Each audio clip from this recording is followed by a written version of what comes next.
नमस्कार students, CCS Sonipat की online class में आपका हार्दिक स्वागत है। जैसा कि आप जानते हैं कि मैं आपको फिजिक्स पढ़ा रहा हूँ डिफेंस से रिलेटेड। ठीक, हमने अपनी वीडियो में देखा था कि फिजिक्स में क्या इंपॉर्टेंट है क्या नहीं इंपॉर्टेंट है, और हम एक चैप्टर पढ़ना स्टार्ट किया था जिसका नाम था ईएम वेव। और लास्ट टर्न पे मैंने आपको बताया था कि ईएम वेव के टाइप क्या होते हैं और हमें उसे किस तरह से अपनी लाइफ में या एग्जाम में किस तरह से उसे उतारना है और किस तरह से उसके आंसर्स देने हैं। चलिए, फिर मैंने उसमें बोला था कि कुछ एग्जाम्पल्स होते हैं जो इंपॉर्टेंट हैं, जिसको मैंने आज के लेक्चर के लिए छोड़ा हुआ था। चलिए वो देखते हैं। मैंने लिखा था ईएम वेव।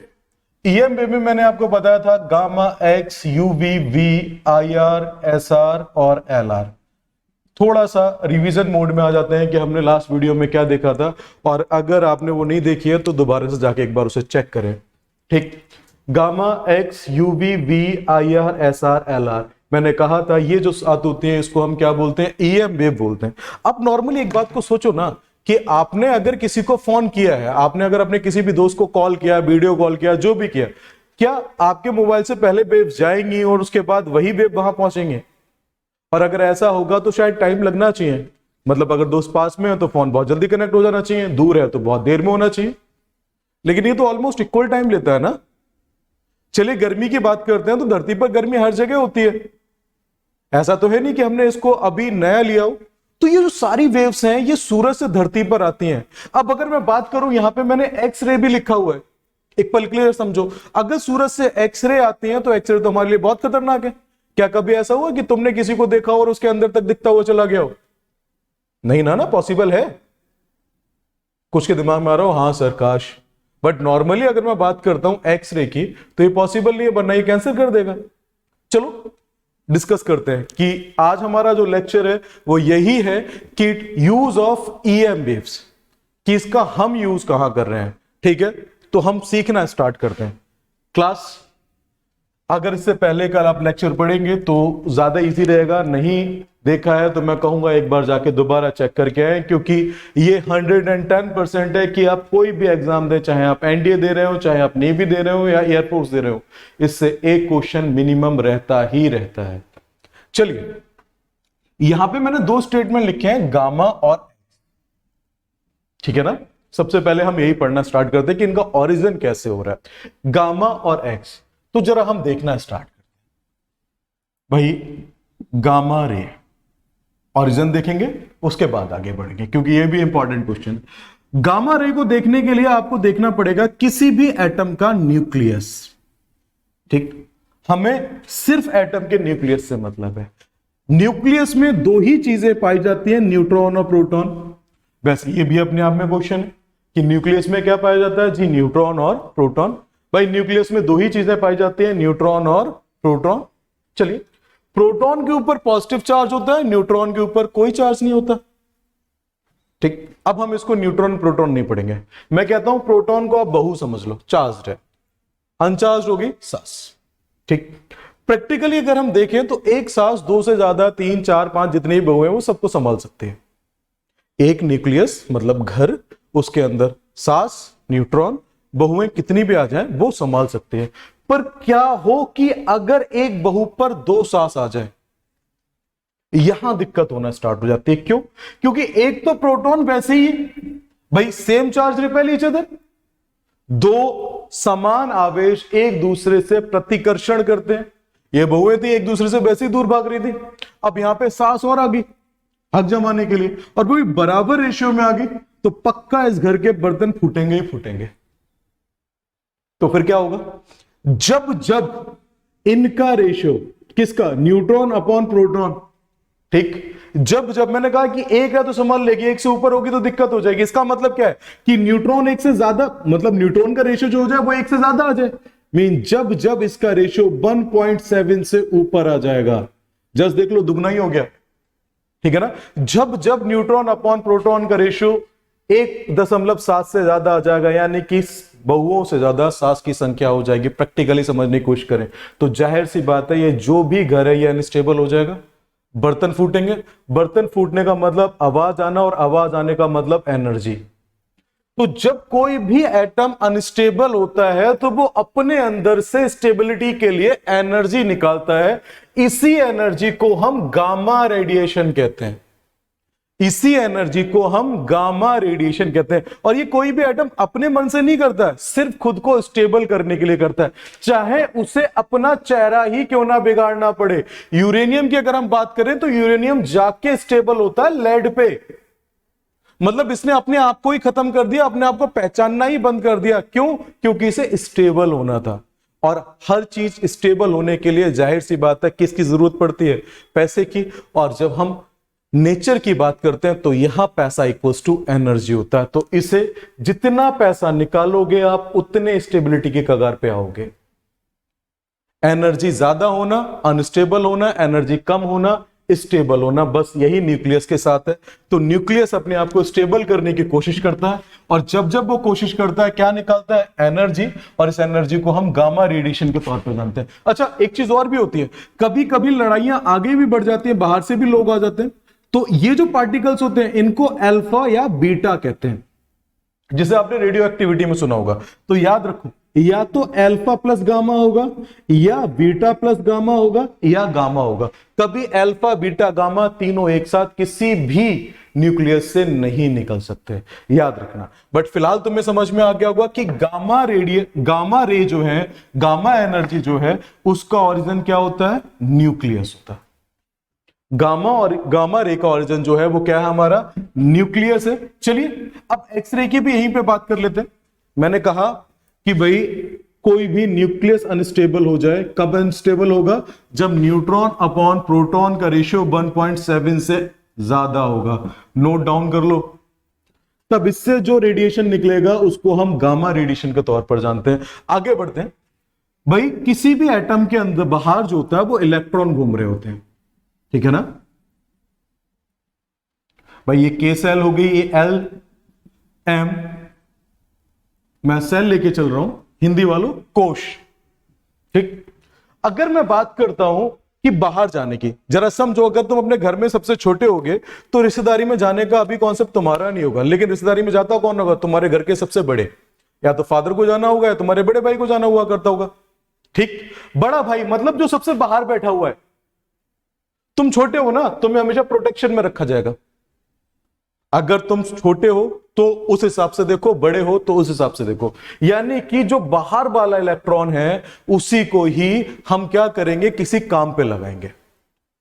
क्लियर? तो हमारे जो भी केमिकल रिएक्शन है उसमें जो भाग लेता है, जो पार्ट लेता है, वो आउटर मोस्ट इलेक्ट्रॉन होता है।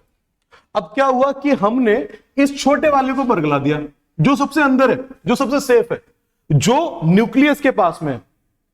अब न्यूक्लियस अपना खुद का प्रेम इसे दिखाएगा क्योंकि ये सबसे पास में, सबसे छोटा है। छोटा तो खैर कुछ नहीं होता है इसमें, लेकिन ये सबसे पास में है, मैटर पास का है। तो हमने इसे इतनी एनर्जी दे दी कि वो इसके पास तक पहुंच गई। किसके पास? इनर मोस्ट इलेक्ट्रॉन के पास। और ये इनर मोस्ट इलेक्ट्रॉन जो है वो सब कुछ भूल भाल के किसके पास चला गया? एल के पास चला गया। एल चीज ही ऐसी है, ठीक। इलेक्ट्रॉन यहां से जंप करके कहां पहुंच गया? एल सेल में पहुंच गया। लेकिन ये किसी के घर पे कितने दिन टिक सकता है भाई? रिश्तेदारी में अगर चला भी जाएगा तो कितने दिन टिक जाएगा भाई? कुछ दिन, उसके बाद तो वापस आना है। वापस आने के लिए भाई घर पे आना है तो एनर्जी छोड़ के आना पड़ेगा।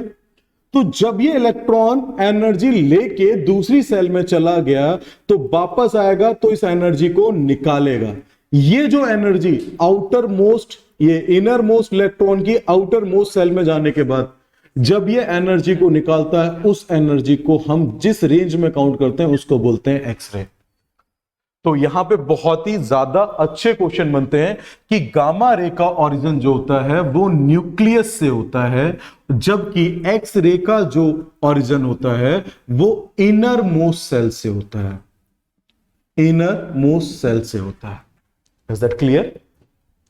एक्स-रे का ओरिजिन अगर नहीं हो तो नोट डाल लेना कहीं ना कहीं।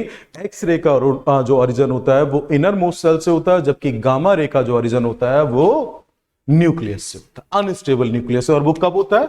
जब न्यूट्रॉन अपॉन प्रोटॉन का रेशियो 1.7 से ज्यादा हो जाए, जैसे कि 1H1, 1D2, 1T3, है ना, हाइड्रोजन ड्यूटेरियम ट्राइटेरियम, इसी का आइसोटोप है।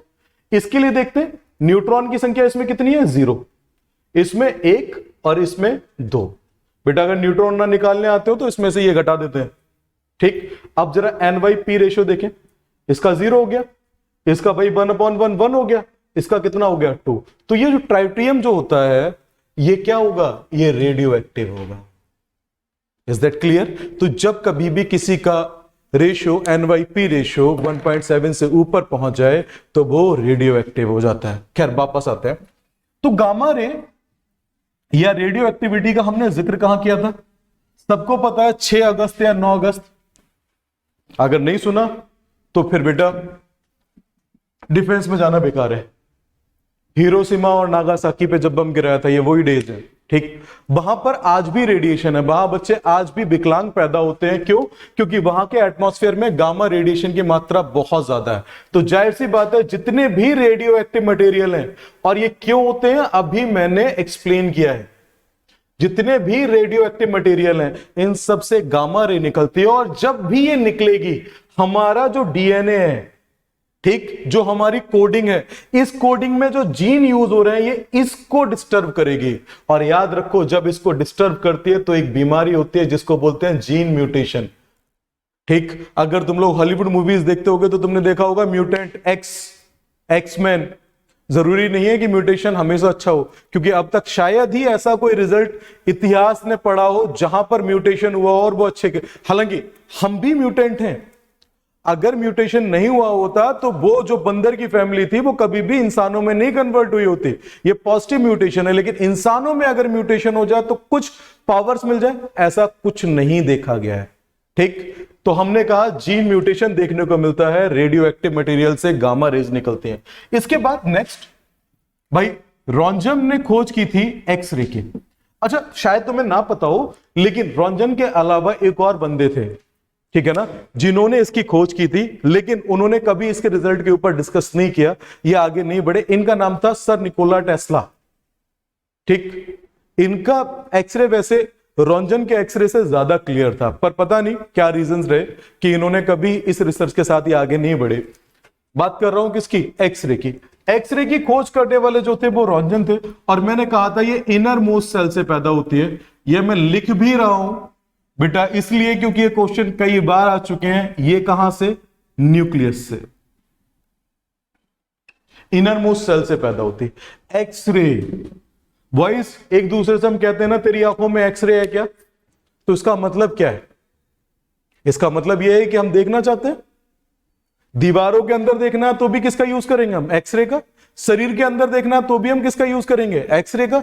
यानी कि किसी भी चीज के अंदर अगर हमें देखना है तो हमारे पास एक ही ऑप्शन है, एक्सरे।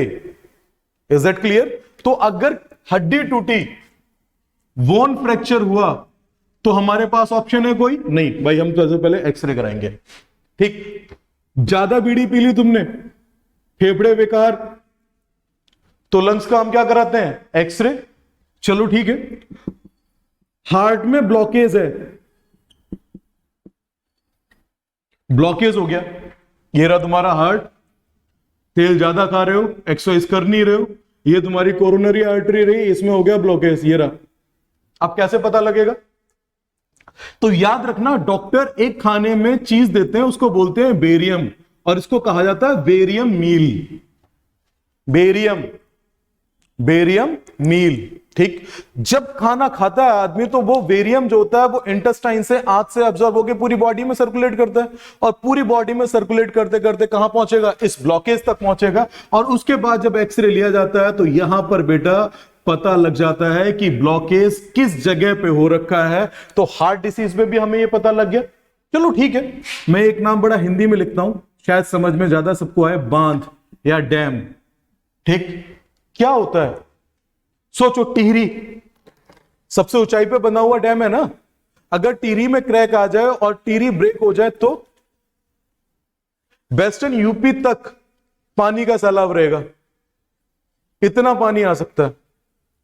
तो अगर किसी डैम में क्रैक आ रखा हो अंदर, मैं बाहर की बात नहीं कर रहा हूं, बाहर से तो बिल्कुल स्मूथ दिख रहा है, अंदर क्रैक आ रखा उसकी वॉल से, तो हम किसका यूज करें? याद रखना, तब भी हमारे पास सिर्फ एक ऑप्शन बचता है, उसका नाम क्या है?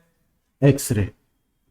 तुमने अपने किसी के लिए डायमंड लिया, हीरा है सदा के लिए। हीरे में कोई दिक्कत है, अंदर से इनर में कोई डिफेक्ट आ रहा है, कैसे पता लगेगा? फिर एक ऑप्शन है हमारे पास एक्सरे। तो बेटा याद रखो, जब भी किसी चीज के अंदर झांक के देखना हो, अपने अंदर झांक के देखना तो एक्सरे नहीं, किसी भी चीज के अंदर झांक के देखना हो तो याद रखना हमारे पास एक ही ऑप्शन होता है, क्या? एक्सरे। Is that clear? चलो, ये वो एग्जांपल है बेटा, एनडीए में कम से कम ये 3 बार आ चुका है, और पिछले मैं 3 साल का तो कह सकता हूं, ऐसा कोई एग्जाम नहीं हुआ है एयरफोर्स का, ऐसा कोई सेट नहीं हुआ है जिसमें एक्सरे से क्वेश्चन नहीं बना हो, चाहे वो वेवलेंथ से हो, चाहे इसके यूज से हो। अब आप सोच लो कि आप क्या पढ़ रहे हो, तो अब देखते हैं एक्सरे, गामा रे, और इसके बाद कौन सी आती थी? सीता माता ने कौन सा टेस्ट दिया था अपनी प्योरिटी के लिए? कौन सी परीक्षा दी थी? वही परीक्षा नहीं, ये उन्होंने नहीं दी होगी, ये आज की परीक्षा है, यूवी रेस, पराबैंगनी किरणें, पराबैंगनी किरणें। याद रखो बेटा, बी जानते हो ना, मधुमक्खी, मोस्ट एडवांस इंसेक्ट। सीरियसली ये इतने एडवांस इंसेक्ट होते हैं कि अगर तुम किसी और इंसेक्ट के बारे में जानते हो तो मैं तुम्हें इतना बताऊंगा कि ये तक बताते हैं कि कौन सा खाना अच्छा है, कौन सा खाना नहीं है। इवन इनमें इस तरह की कम्युनिज्म होती है कि 4 इंसेक्ट कहीं पे 4 बीज कहीं उड़ के जाती हैं, तो वो डिसाइड करके आते हैं कौन सा उनके लिए हब अच्छा रहेगा और कौन सा नहीं रहेगा। इवन अगर किसी भी बी के ऊपर आप एक एसिड डाल देते हो तो बाकी की सारी भी उसको निकाल देंगी, क्यों? क्योंकि वो उसे मरा हुआ समझेंगी। अब आप सोचो, ये एसिड जनरली ऑक्सैलिक एसिड होता है, ठीक। अब आपको मैं बता रहा हूं किसके बारे में? बी के बारे में। ये देखती भी लाइट में नहीं है, ये हमारी तरह नॉर्मल लाइट में नहीं देखती, ये अपना खाना ढूंढती है यूवी लाइट में। इनके डांस करने का भी अपना एक पैटर्न होता है, अगर ये क्लॉकवाइज डांस कर रही है तो उसका मतलब है सूरज की रोशनी में खाना है, अगर ये एंटी क्लॉकवाइज डांस कर रही है तो उसका मतलब है सूरज के जस्ट अपोजिट खाना है। आप ये सोचो कि उनके छत्ते के बाहर उनका एक इतना सा भी मूवमेंट कोई ना कोई मीनिंग रखता है। मैं बी की बात कर रहा हूं, मधुमक्खियों की। और हां, एक चीज और बॉयज, अब तो गर्ल्स भी, बॉयज एंड गर्ल्स बोथ, बी अगर धरती से खत्म हो गई तो याद रखो धरती खत्म हो जाएगी, हम खत्म हो गए तो नेचर आ जाएगी। बस इतना सा अंतर है कि वी इसलिए धरती के लिए हमसे ज्यादा जरूरी है। मधुमक्खियों की जरूरत इस धरती को हमसे कई गुना ज्यादा है। आते हैं, ये अपना खाना ढूंढती हैं, मधुमक्खियां अपना खाना इसी रोशनी में ढूंढती हैं। चलो, आपके पास फेक डॉक्यूमेंट आ गए, आप कैसे पहचानोगे भाई आपका रिजल्ट जो है वो फेक है? आप कैसे पहचानोगे आपके पास पैसे जो हैं वो फेक आए हैं? भाई हमारे पास सिर्फ एक ही ऑप्शन है, यूवी रेज, ठीक, fake currency, fake currency, fake documents, बीस, ठीक। अच्छा, ये अपने आप में ना बैक्टीरियोसाइड भी है, ये बैक्टीरियोसाइड भी है, ठीक। यही एक रीजन है कि भाई जब धूप ज्यादा होती है, मम्मी कहती है ना कि सर्दियां वगैरह होती हैं कि बेटा कमरे में धूप लगने दे वरना बीमार पड़ जाएगा। रीजन, भाई कमरे के अंदर नमी बढ़ी तो बैक्टीरियल और फंगल इंफेक्शन बढ़ गया। जबकि धूप होती है तो ऐसा क्या होता है, धूप में यूवी रेज आती है 0.6% और ये बैक्टीरिया वगैरह को मार देती है। भाई बैक्टीरियोसाइड भी है। आपने सुना होगा आजकल यूवी ट्रीटेड पानी आ रहा है, वाटर प्योरीफायर। वाटर प्योरीफायर के तौर पे भी कौन सी वेव्स है? यूवी वेव्स है। अच्छा चलो, अगर इसके अलावा बात करते हैं, सोचो अगर मैंने यहां पे हाथ रखा, मुझे नहीं पता कि मेरा हाथ कहां पे रखा हुआ है, ठीक, लेकिन अगर मैं इसे यूवी रेज से देखूंगा तो मेरा हाथ क्लियर हो जाएगा। अच्छा, इसका फायदा, एक कमरे में मर्डर हो गया, ठीक है ना, मर्डर हो गया है, रेप हो गया, what ever be that things, चोरी हो गई, ठीक। अब जरा सोचो उस कमरे में हैंडप्रिंट या फुटप्रिंट तो होंगे ही होंगे। अगर हम यहां पर ये हाथ मेरा यूवी रेडिएशन से दिख सकता है या यूवी रेज से दिख सकता है, तो हम इस बात को कहें कि इस जगह पे अगर मैं यूवी रेज डालूंगा तो क्या वो फुटप्रिंट या हैंडप्रिंट जो है दोबारा नहीं आएंगे? जब वो हमें डिस्प्ले हो जाएंगे तो हमें किसी भी अपराधी को पकड़ने में क्या मिलेगी? मदद मिलेगी। तो हम इसका और कहां यूज कर सकते हैं? फॉरेंसिक साइंस में। अरे कहां यूज कर सकते हैं इसका? फॉरेंसिक साइंस, आपराधिक शाखा विज्ञान। तो अगर कोई मुझसे पूछता है कि बी जो है यूवी रेस का यूज कहां है, भाई बी अपना खाना ढूंढने में करती है, फेक डॉक्यूमेंट में, फेक करेंसी में, बैक्टीरियोसाइड है, वाटर वेरीफायर है, और फॉरेंसिक साइंस। वैसे तो मैं बता दूं इसका यूज ना भूतों को पकड़ने के लिए किया गया था स्टार्टिंग में, फिर बाद में पता लगा कि भाई भूत मिले ना मिले अपराधी जरूर मिल जाएगा, वैसे भी अपराधियों से बड़ा भूत कोई नहीं होता। अब हम बात करते हैं किसकी, विजिबल लाइट की। विजिबल लाइट अपने आप में पूरा ऑप्टिक्स लेके चलती है, तो इसको हटा देते हैं। आते हैं हम इंफ्रारेड पे। इंफ्रारेड, अवरक्त, याद रखना ये हमेशा रोशनी में छुपी रहती है, ठीक है ना। यूवी रेज रोशनी में दिख जाती है पर ये रोशनी में हमेशा छुपी रहती है। गर्मी, जब कभी भी गर्मी का जिक्र हो, हीट का जिक्र हो, आंच बोल दे, कोई कुछ भी बोल दे, उष्मा बोल दे, आप आंखें बंद करके इंफ्रारेड की बात करोगे कभी भी इन फ्यूचर, जब कभी भी मन करे। मैं कहूं गर्मी बहुत हो रही है ना, मतलब इंफ्रारेड रेडिएशन बढ़ गया। जब कभी भी गर्मी का जिक्र हो, जब कभी भी आंच का जिक्र हो जाए, जब कभी भी हीट का जिक्र हो, आप आंखें बंद करके इंफ्रारेड की बात करोगे। क्वेश्चन सुन लो, अपने आप क्लियर हो जाएंगे। धरती का तापमान, धरती का टेम्परेचर किसकी वजह से बढ़ रहा है, ग्लोबल वार्मिंग किसकी वजह से बढ़ रही है, ठीक। अगर मैं बात करता हूं सोलर कुकर खाना बनाता है ना, तो गर्मी से बनाता होगा ना, कौन सी, शायद आंसर आ जाएगा, ठीक। और भी सोचूं, जब तुम बाहर जाते हो तुम्हें जो गर्मी लग रही है वो कौन सी रेस की वजह से लग रही है, भाई यही, ठीक। क्लियर है नहीं है। जब हम सर्दियों में आग जलाते हैं तो कौन सी किरणें हमें इंपैक्ट करती हैं, जी यही। अरे यही एक रीजन होता है भाई कि रेड, जो हमारे पास रिमोट होता है, जो हमारे पास रिमोट होता है, रिमोट के अंदर भी इंफ्रारेड है, ठीक। यही एक रीजन है कि अगर किसी जगह आग लग जाए तो बाहर रिमोट सही से काम नहीं करता, क्यों, क्योंकि दोनों ही इंफ्रारेड हैं।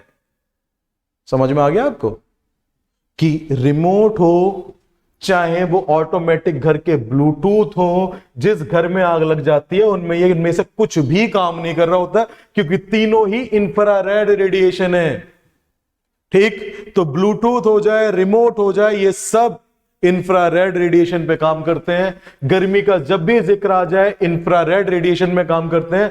आजकल आपने देखा होगा रात में देखने वाले जो चश्मे हैं, नाइट विजन, कैमरों में आप देखते हो वो लाल लाल से डटक दिखते हैं, वो भी इंफ्रारेड पे काम करते हैं। तो इस पे एक क्वेश्चन बना था कभी बड़ा अच्छा सा, ठीक, कि अगर आपको कोहरे में या रात में फोटोग्राफी करनी है तो आपको कौन सी रेस का यूज करना पड़ेगा, no doubt infrared. Is that clear. तो अगर कोई आपसे इंफ्रारेड पूछता है तो आपको पता होना चाहिए हीट हो गया, रिमोट हो गया, ब्लूटूथ हो गया, और कौन सा, night vision. Is that clear. चलो भाई, इंफ्रारेड ये हमेशा रोशनी में छुपी रहती हैं, आया हुआ क्वेश्चन है, दिमाग में रखना। अब आते हैं हम कौन सी, नेक्स्ट, शॉर्ट वीडियो। वीडियो को निकल रही है भाई आजकल शॉर्ट वेव या माइक्रोवेव। शॉर्ट का मतलब रील ही दिमाग में आती है, इतना जहर भर रखा है सोशल मीडिया ने, कोई नहीं। माइक्रोवेव अपने आप पहला वर्ड आ गया, माइक्रोवेव ओवन, वैसे इसमें अल्ट्रासोनिक वेव भी यूज होती हैं, माइक्रोवेव ओवन। दूसरा बेटा, ब्लूटूथ में नीले दांतों में अगर इंफ्रारेड थी तो इसका बड़ा भाई आजकल शेरिड जेंडर आ गए ना, तो याद रखो, टिक टिक टिक, यही होता ना, वाईफाई, यही। Next, radar, most important, R A से रेडियो, डी से पता लगाना, डिटेक्शन, ए से एंड, आर से ranging. Radio detection and ranging, radar, radio detection and ranging, radio detection and ranging. बेटा याद रखना, डिस्कवर्ड बाय या इन्वेंटेड बाय, ठीक। रॉबर्ट जॉनसन, रॉबर्ट राष्ट्रीय दामाद, इन्वेंटेड बाय रॉबर्ट जॉनसन, नाम तो सुना ही होगा, रॉबर्ट तो याद रह जाएगा, भारत में राष्ट्रीय दामाद के तौर पे कहलाए जाते हैं वैसे ये। इन्वेंटेड बाय रॉबर्ट जॉनसन, ठीक। फर्स्ट यूज्ड बाय, भैया एक बात बताऊं, जिसने बनाया होगा यूज भी उसी ने करा होगा, पर ऑफिशियल यूज किसने किया था? जवान दर्जी। कौन? जवान यंग एंड टेलर। यूज किसने किया था? जवान दर्जी ने। इस तरह से याद रख लेना, यंग एंड टेलर। भाई दोनों में से कुछ भी आ सकता है, ठीक है ना, ध्यान में रखना। अच्छा अब एक चीज और सुनो, जो सैटेलाइट कम्युनिकेशन होता है उसमें जनरली रेडियो वेव्स का यूज होता है, लॉन्ग ट्रांसमिशन वेव्स का यूज होता है, पर आजकल क्वेश्चन में वो ऑप्शन नहीं आ रहा, तो याद रखना सैटेलाइट कम्युनिकेशन का भी आंसर आप इसे बना सकते हो, ठीक है। जबकि long radio waves, long radio waves, बेटा इसको mobile network, mobile tower, radio, TV, है ना, टेलीफोन, जितना भी लंबी दूरी का ट्रांसमिशन था उसमें हम क्या यूज करते हैं? Long radio waves. इसमें अब तक एक ही क्वेश्चन पूछा गया कि मोबाइल टावर में कौन सी तरंगे यूज होती हैं? भाई कौन सी? Long radio waves. स्टूडेंट्स, मैंने अभी जो आपको पढ़ाया था वो यही पढ़ाया था कि भाई किसी भी एएम वेव का यूज क्या हो रहा है, ठीक है ना। तो आपने इस सारी चीजों को देखा भी होगा और आपने इन सबको नोट डाउन भी किया होगा, क्योंकि आप ये दोनों लेक्चर पढ़ रहे हैं तो आप अपना एक नंबर सिक्योर कर ही रहे हैं, 110%, ठीक। और अगर किसी ने प्रीवियस ईयर का एग्जाम दिया है तो उसे कंफर्म पता होगा बेटा गामा एक्स यूवी, ठीक, ये हाई एनर्जी वेव है, हाई एनर्जी वेव है। और ये हाई एनर्जी इतनी है कि बेटा ये हमारी धरती का आयनोस्फेयर बनाती है। हमारी धरती का आयनोस्फेयर इन्हीं की वजह से बनता है। अगर ये बॉडी पर पड़ जाएं, ये डायरेक्ट बॉडी के कांटेक्ट पे आ जाए तो हमें जो बीमारी होगी उसे स्किन कैंसर कहेंगे। इसीलिए यूवी रेज को, क्योंकि ये तो ऑब्जर्व हो जाती है, यूवी रेज हमारे मीजोस्फेयर तक आती है और वहां पर एक होती है ओजोन लेयर। ये ओजोन लेयर इस 99.4% यूवी रेज को रिफ्लेक्ट कर देती है, क्योंकि यह भी हमारे लिए क्या करता? स्किन कैंसर करता। तो गाइस आज हमने सीखा था ईएम वेव्स, और ईएम वेव का कंप्लीट लेक्चर हो चुका है। अगला हम कुछ और ज्यादा इंटरेस्टिंग सीखेंगे जो हमारे एग्जाम के लिए इंपॉर्टेंट हो। ये हमारे एग्जाम के लिए कंफर्म एक क्वेश्चन लेके रखता है, तो मैं चाहूंगा कि आप इसके नोट्स बनाएं। और अगर कोई भी किसी को डाउट है, कोई क्वेरी है या कुछ भी प्रॉब्लम है तो उसे कमेंट सेक्शन में बताएं। चैनल को लाइक, शेयर और सब्सक्राइब करते हुए चलें, और अगर मेरे लिए कोई सजेशन है तो प्लीज दें। Thank you very much class, thank you very much.